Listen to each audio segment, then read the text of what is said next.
لیکن یہ جو ہمارا آج کا ٹاپک ہے یہ صبر ہے، تو اس میں تھوڑا بہت کہیں سے پھر شکر بھی آ جاتا ہے. جیسے جب ہم توحید کی بات کرتے ہیں تو شرک بھی آ جاتا ہے. اس طرح سے جب ہم صبر کی بات کرتے ہیں تو شکر بھی آتا ہے اس میں. تو ہمارے آج کے ٹاپک میں زیادہ تر یہ چیزیں ہیں کہ صبر ہوتا کیا ہے اور کس کس چیز پر ہوتا ہے، کیسے ہوتا ہے. آج کل لوگوں میں صبر بالکل نہیں رہا، اسپیشلی جو نیکسٹ جنریشن آ رہی ہے. تو صبر کیوں نہیں رہا اور اسے کیسے پیدا کیا جائے گا، اس کا اجر کیا ہے اور نہ ہونے کے نقصانات کیا ہیں. تو اس طرح سے تھوڑا سا ہم اس کو کور کریں گے. اس کے بعد اگر اس پر کوئی سوال ہو تو وہ آپ کر لیجئے گا. آمنہ نے یہاں پہ یہ بال رکھا ہے، اس میں آپ لوگ اپنے اپنے سوال لکھ کر ڈال دیجئے گا، بے شک نام نہ لکھیں. اگر کوئی آپ ایسا چاہے انسان کہ وہ اپنا نام شو کیے بغیر کچھ پوچھنا چاہے تو وہ اس میں لکھ لیں. ڈائریکٹ بھی پوچھنا چاہیں تو موسٹ ویلکم. یہ زبان کا لفظ ہے، اس سے پہلے یہ صرف انبیاء اس لفظ سے متعارف تھے. دنیا میں جو نیک لوگ ہیں صرف انہیں اس لفظ کا صحیح مطلب پتہ چلا، اور وہ بھی اللہ ہی کی طرف سے. لیکن اس زندگی میں کوئی بھی موقع، کوئی بھی عمر، حالات ایسے نہیں کہ آپ کو کبھی زندگی میں اس سے تجربہ نہ ہو. بعض لوگ ایسے ہوتے ہیں جنہیں فطرت یہ نہیں سکھاتی، حالات سکھاتے ہیں. ہمارے پاس صبر کرنے کے لیے قرآن میں خود اللہ تعالیٰ نے بتایا ہے. جب سیدنا آدم علیہ السلام کو اللہ تعالیٰ نے پیدا فرمایا تو جب ان کے اندر روح ڈالی، ابھی وہ آدھے جسم میں گئی تھی تو انہوں نے اٹھ کے بیٹھنا چاہا. بے صبری، جلد بازی، وہ جو اللہ تعالیٰ نے فطرت میں مٹی میں گوندھی تھی اس میں جلد بازی ہے. اور یہ اللہ تعالیٰ نے خود بتایا ہے کہ میں نے جو آپ کی مٹی گوندھی ہے، آپ کا جو خمیر بنایا، اس میں کچھ چیزیں ڈالی ہیں، اس میں جلد بازی بھی ہے، بے صبری بھی ہے. تو سیدنا آدم علیہ السلام نے اٹھ کر بیٹھنا چاہا. اللہ تعالیٰ نے فرمایا کہ ابھی نہیں، ابھی مجھے پوری روح پورے جسم میں تو ڈالنے دو. آدھی ہی روح آئی، انہیں سمجھ میں آ گیا کہ وہ ایک انسان ہے گوشت پوست کے، اٹھ کر دیکھ سکتے ہیں، بیٹھ سکتے ہیں، تو فٹافٹ اٹھ کر بیٹھ گئے. ابھی نچلے حصے میں روح نہیں گئی تھی. اللہ تعالیٰ نے انہیں حکم دیا کہ وہ واپس اسی حال کو جائیں، پوری روح ڈالی جائے. پھر اللہ حکم دیں کہ اٹھ کر بیٹھو، تب اٹھ کر بیٹھنا، اتنا انتظار کریں. تو یہ بات کہنا ہے کہ کچھ چیزوں میں ہماری فطرت میں جلد بازی ہے، بے صبری ہے. ہماری مٹی گوندھی ہے، جو اللہ نے ہمارا خمیر گوندا ہے، اس میں یہ چیز ڈالی ہے. اس کے بعد سب سے پہلا عمل جو اللہ تعالیٰ نے حضرت آدم سے کرایا وہ چھینکنے کا عمل تھا. چھینک آیا، اسے ساری رگوں میں جو بلاکیج تھا ختم ہوا اور بلڈ کا فلو آیا، سانس ٹھیک ہوئی، بولنا آیا. تو زبان کو بولنے سے پہلے، اچھی سانس دینے سے پہلے چھینک کے ذریعے اس کا بلڈ فلو، اس کی سانس رواں کی. تو جو پہلا لفظ بلوایا اس چھینک کے جواب میں وہ تھا الحمدللہ. زبان سے اللہ نے حکم دیا کہ آپ جب چھینکیں، کیونکہ آپ کی سانس درست ہوئی ہے، اور اگر یہ رک جائے تو آپ سانس لے ہی نہیں سکتے. تو یہ عمل بہت بڑا عمل ہے جس کی وجہ سے آپ کی سانس درست ہوتی ہے، آپ کی رگوں میں سانس اور خون آتا ہے. تو آپ کا بنتا ہے کہ آپ اللہ کا شکر ادا کریں. تو پہلا لفظ جو ان کے منہ سے نکلوایا وہ الحمدللہ تھا، اور اللہ تعالیٰ نے اس کا جواب دینے کا حکم دیا سارے فرشتوں کو کہا کہ تم یرحمک اللہ کہو. یعنی حضرت آدم نے پہلا لفظ جو بولا وہ الحمدللہ تھا. اور یہ وہی سنت ہے جو آج تک ہم پر واجب ہے کہ جب ہم چھینکیں تو اللہ کا شکر ادا کریں کہ اس نے وہ ہماری سانس جو کہیں کہیں بلاک ہو رہی تھی اس کو درست کیا اس چھینک کے ذریعے. ہم اس کا شکر ادا کریں اور حضرت آدم کے اس عمل کے اس سنت کو بھی دہرائیں. اور پھر جتنے لوگ پاس بیٹھے ہوں ان پر بھی واجب کیا کہ وہ اللہ کی رحمت کی دعا کریں. یہ بھی وہی سنت ہے جو اللہ کے حکم سے فرشتوں نے کی. اس وقت اور انسان پاس نہیں تھے، فرشتے تھے. اب جب بھی یہ ایک عمل ہے اور اس کا کیا تعلق ہے؟ شکر کے ساتھ، کہ ہمیں سانس آئی درست طریقے سے تو ہمیں شکر ادا کرنا ہے. اب ہم چونکہ بات صبر پہ کر رہے ہیں تو کہیں کہیں بیچ بیچ میں شکر بھی آئے گا. صبر کیا ہے؟ کنٹرول کرنا، روک لینا، برداشت کرنا، سہارنا. صبر کے بہت سارے مطلب ہیں اور سب سے آسان مطلب یہ ہے ٹو کنٹرول یور سیلف.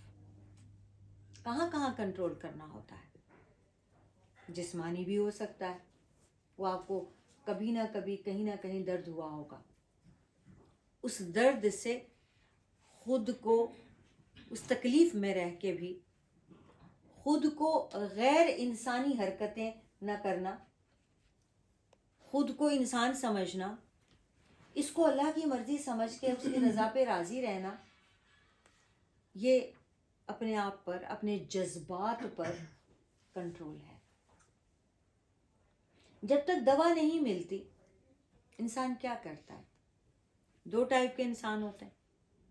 ایک واویلا مچاتے ہیں، خوب شور مچا دیا، ہائے ہائے ہائے ہائے. کیا اسے درد کی شدت میں کبھی کمی آتی ہے؟ آپ بہت چلائیں، شور مچائیں، روئیں، کوئی ایسی حرکتیں کریں جو پاگل کرتے ہیں، تو کیا درد کم ہوا؟ کبھی نہیں ہوتا. دوا لیتے ہیں، تسلی کے چند بول سنتے ہیں، حوصلہ ہوتا ہے کہ ہاں ابھی ختم ہو جائے گا، کم ہو جائے گا، اور دوا اثر کرنا بھی شروع کر دیتی کچھ منٹس کے بعد، کچھ کم ہو بھی جاتا ہے. کیفیات آپ کی کا تعلق یہاں سے ہوتا ہے، یہاں سے ہوتا ہے. آپ وہی کرتے ہیں، آپ کا دماغ آپ کو میسج دیتا ہے.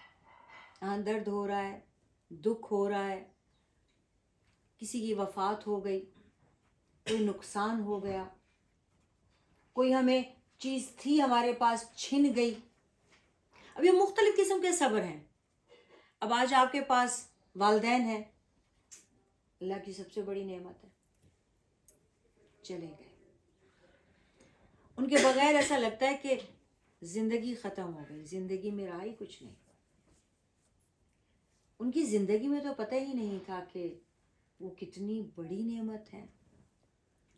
کچھ کے پاس اولاد ہے تو وہ اولاد سے تنگ ہے، کچھ کے پاس نہیں ہے، وہ سوچ رہا ہے اور یہ کتنی بڑی نعمت ہے جو اللہ نے مجھے نہیں دی. فلاں کو دیتا چلا جا رہا ہے، اس کو چاہیے بھی نہیں ہے، اس کو قدر بھی نہیں ہے. میرے پاس نہیں ہے اور میں مانگ رہا ہوں مجھے ایک ہی دے دے. اب یہ جو کیفیات ہیں اس کا تعلق 3-4 چیزوں سے ہوتا ہے. سب سے پہلے ایک عمل یہ ہے انسان کا جو اس کی نیت میں بھی آتا ہے، اعمال میں بھی آتا ہے، عبادت میں بھی آتا ہے، کہ وہ خود کو اس کا بندہ سمجھے. اور جو بندہ ہوتا ہے اس کے دماغ میں یہ بات ہوتی ہے کہ وہ کسی کے بس میں ہے، وہ بے اختیار اور وہ کھلی چھوٹ والا نہیں ہے.